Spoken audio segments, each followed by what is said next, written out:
Oke, nahnya. Nah, ada, saya bukan ngada-ngada.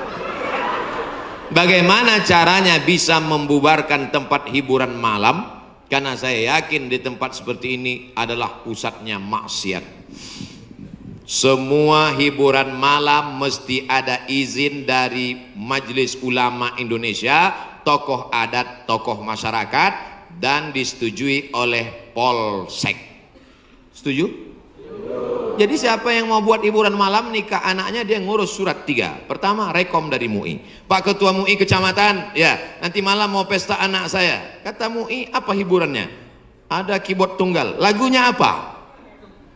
Ini lagunya. Ini pulang-pulang berbadan 2. Jangan. Terobah sama selawat. Selawat. Setelah MUI setuju, datang ke tokoh adat Sunda. Ini Pak tokoh adat, apa lagunya?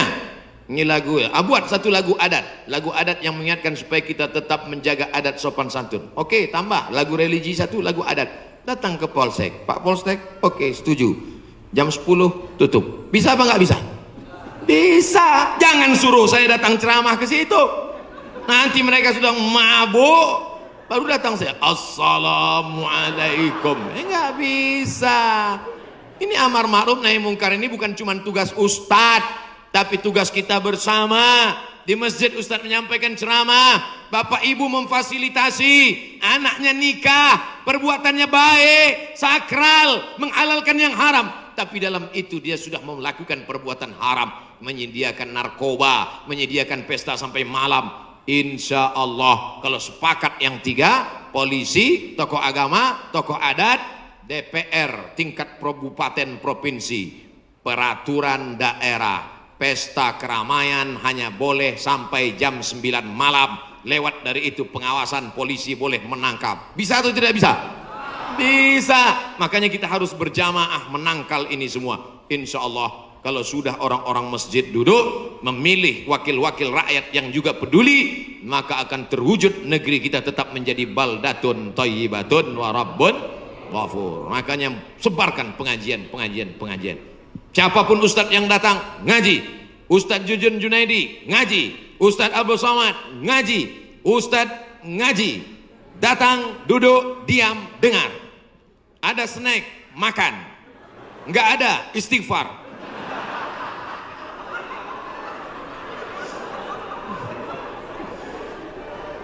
Ustadz Somad, saya manusia banyak dosa, tidak sholat Jumat. Kenapa nggak sholat Jumat?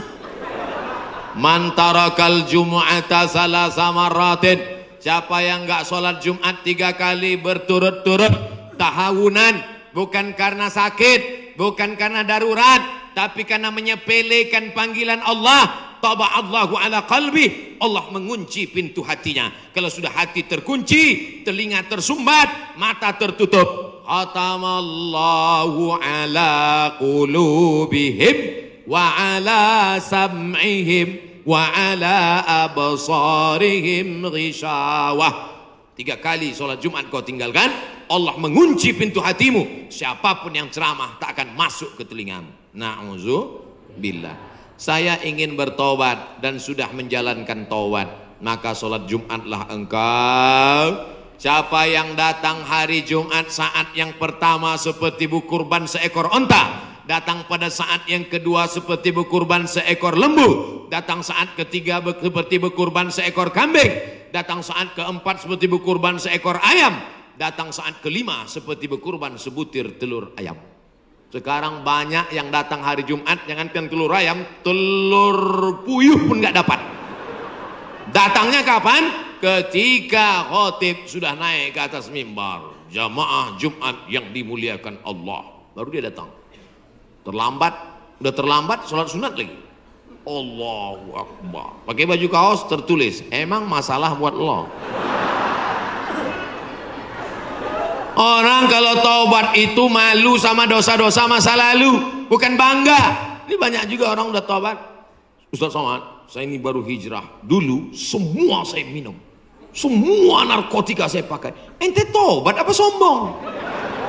Orang taubat mengenang dosa itu melelehkan air mata, nangis. Ada juga bukan bangga. Ada juga sebagian jamaah sudah tobat nangis, Ustaz saya, kamu menyesal minjam uang. La ilallah. Kenapa hati ini masih keras Ustaz? Belum bisa nangis di saat tahajud Ustaz. Datang seorang bertanya kepada Nabi, an qaswatil qalbi, hatinya keras. Apa kata Nabi? At'imil masakin wamsah ra'sal yatim. Kalau mau melembutkan hati, kasih makan fakir miskin, usap kepala anak yatim. Siap? Ngaji jangan ditunda-tunda. Pulang dari sini langsung mampir ke rumah makan, beli nasi bungkus, bawa ke panti jompo. Anak mereka sudah meninggal, hidup sebatang kara, belikan kain sarung, langsung datang. Assalamualaikum Bapak Ketua Panti Jompo. Waalaikumsalam. Berapa semua orang jompo di sini? Ada 100 orang. Saya mau makan siang sama mereka.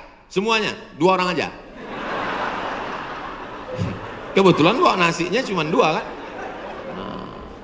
Melihat mereka nanti menyuap, menggeletar tangannya memasukkan nasi yang kau masukkan, maka disitulah hatimu akan lunak. Pergi ke rumah anak yatim, tanya, anak yatim sudah berapa bulan gak bayar uang sekolah. Lihat bajunya, dijahit, sobek, dijahit, sobek. Rupanya kain sudah lapuk. Kain kelas 1 dipakai kelas 6. Belikan bajunya, senangkan hatinya. Nabi yang mengasih resep ini, an qaswatil qalbi. Azab yang paling hebat bukan miskin, azab yang paling dahsyat bukan susah. Azab di atas azab adalah hati yang keras. Wa inna minal hijarati lama yatafajjaru minhul alhar. Ada batu keras tapi masih bisa mengalirkan air. Wa inna minha lama yahbitu min khasyatillah. Ada batu yang keras tapi hancur berkeping ketika takut kepada Allah. Di atas bukit Tursina, saya ketika naik ke atas bukit Tursina di Mesir, tempat Nabi Musa menerima wahyu, itu nampak batu-batu hancur. Kata imam masjid yang ada di atas, inilah batu yang hancur saat takut kepada Allah SWT. Tapi kalau sudah hati menjadi keras, maka tak akan meleleh apa-apa. Kalau ada orang tidak meleleh apa-apa, pelit, medit, bakhil, itu salah satu ciri hati yang keras. Lunakkan hati dengan banyak bersedekah. Saya kalau ikut pengajian, telinga saya tahan. Kalau ikut sholat malam, mata saya tahan. Kalau datang ke masjid, kaki saya tahan. Tapi kalau sudah keluar duit, dompet saya nggak tahan. Banyak orang ketika keluar, alhamdulillah masjid ini adalah wakaf orang-orang baik di Panyawangan, di Jawa Barat. Ternyata orang-orang Sunda, orang-orang Jawa Barat ini berwakafnya tidak tanggung-tanggung, langsung satu masjid. Mudah-mudahan akan banyak wakaf-wakaf yang lain insyaallah. Amin. Sekarang banyak juga orang berwakaf. Ustaz Somad, itu tanah saya wakafkan. Mantap. Begitu diurus di Badan Pertahanan Nasional, rupanya suratnya 5. Kenapa kau wakafkan tanah bermasalah? Karena bermasalah, itulah saya wakafkan Ustaz.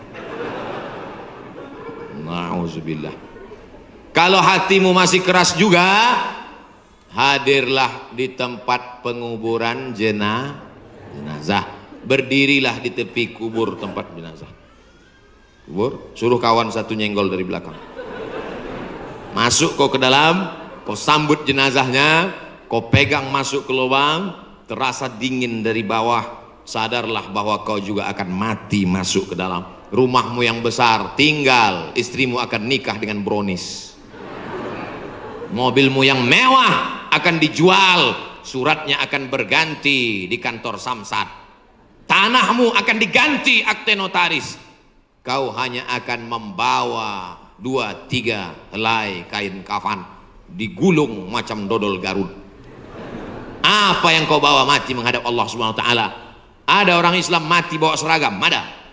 Tadi saya baru dikasih jaket kulit, sayang sekali. Tapi jaket itu pun tinggal kalau kau mati, Abdul Somad. Kenapa nggak dipakai sekarang? Panas. Apa yang kau bawa mati?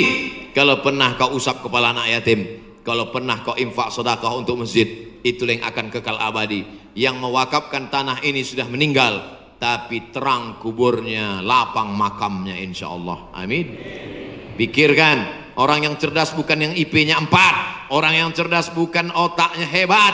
Al-Kayyis, orang yang cerdas, mandana nafsahu, mampu menekan hawa nafsunya, wa amila lima ba'dal maut, dia beramal berpikir setelah mati. Ini banyak orang mikirnya setelah pensiun. Saya alhamdulillah Pak Ustaz udah siap nih setelah pensiun nanti.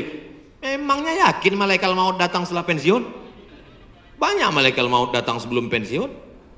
Pikir baik-baik. Pikir itu pelita hati. Lama berpikir sakit hati.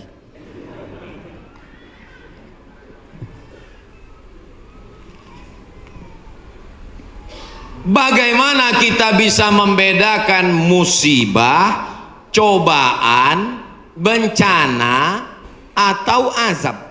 Seperti ujian dosen. Misalnya virus corona yang sedang merebak sehingga dampaknya pada kaum muslimin, khususnya muslimin di Indonesia yang tidak dapat melaksanakan ibadah umroh. Pertanyaan dari Bapak Ridwan Ahmad Faizin Emrian Abidin Bandung. Ternyata ini pertanyaan kolektif. Misalnya saya demam. Dari mana saya bisa membedakan demam saya itu menghapus dosa, atau demam laknat, atau demam ujian iman, atau demam itu dari mana saya bisa tahu? Oh, kalau demamnya cuman 36 derajat Celcius itu menghapus dosa. Kalau 40 derajat itu laknat. Kalau 100 derajat kebakaran. Di mana kita bisa tahu?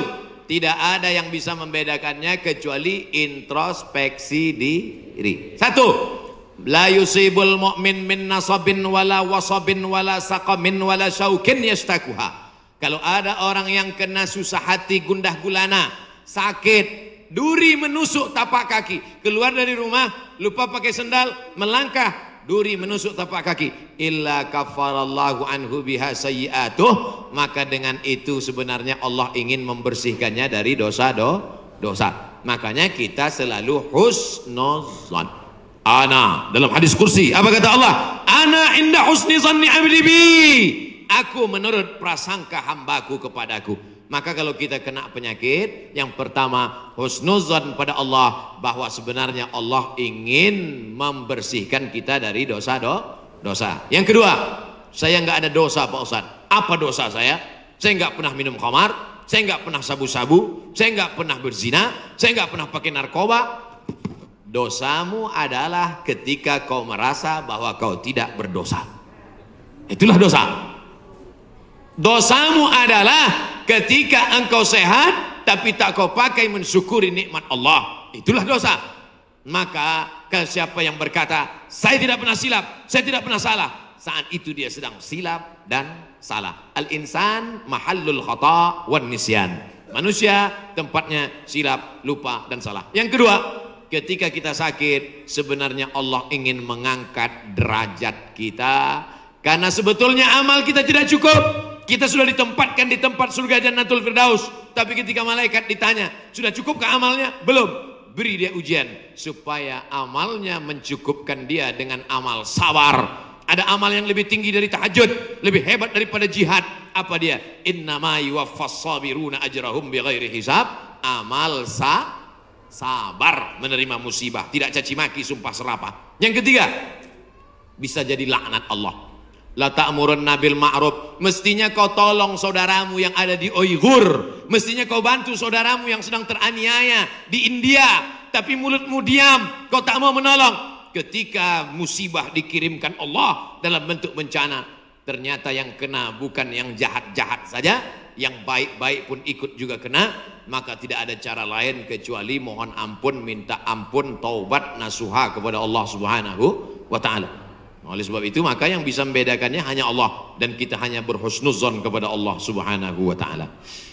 Bagaimana cara membentengi bencana yang semakin banyak akhir-akhir ini? Itulah yang udah ku ceramahkan tadi.